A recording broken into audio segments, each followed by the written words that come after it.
দিনটি ছিল জানুয়ারির ২ তারিখ। আমার এক বন্ধুর সেটা একদম বিশেষ দিন।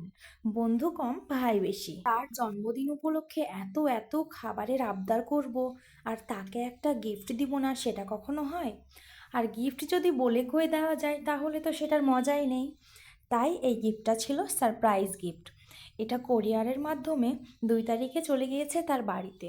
সেও ভীষণ এক্সাইটেড হয়ে গিয়েছে। সে কিন্তু তখনও জানতো না এই গিফটটা আমি করেছি। ওই যে আগেই বললাম বন্ধু কম ভাই বেশি, তাই সঙ্গে সঙ্গেই একটা ভিডিও করে আমাকে পোস্ট করলো যে দেখ এইরকম কেউ একটা পাঠিয়েছে। আর সেটাই আমি এডিট করে তোমাদের সঙ্গে শেয়ার করলাম। গিফট বক্সটা কেমন হয়েছে তোমরা কিন্তু অবশ্যই জানিও। আর তোমাদের বেস্ট ফ্রেন্ড, প্রিয় মানুষ সবাইকে তোমরা এইভাবে একটা সুন্দর গিফট উপহার করতে পারো তার জন্মদিনটাকে আরও স্পেশাল করার জন্য। আমার তো এই গিফটটা করে অনেক ভালো লেগেছে আর আমার বন্ধুরও অনেক পছন্দ হয়েছে।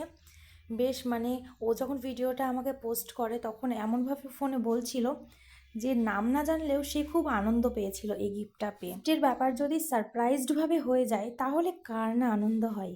এই রকম না আমরাও পেতে চাই, কিন্তু আমাদেরকে তো আর কেউ দেয়নি, তাই আমি দিয়ে দিলাম আমার এই ছোট্ট ভাইকে। তো এই ভিডিওটা কেমন হয়েছে তোমরা কিন্তু অবশ্যই জানিও। টাটা।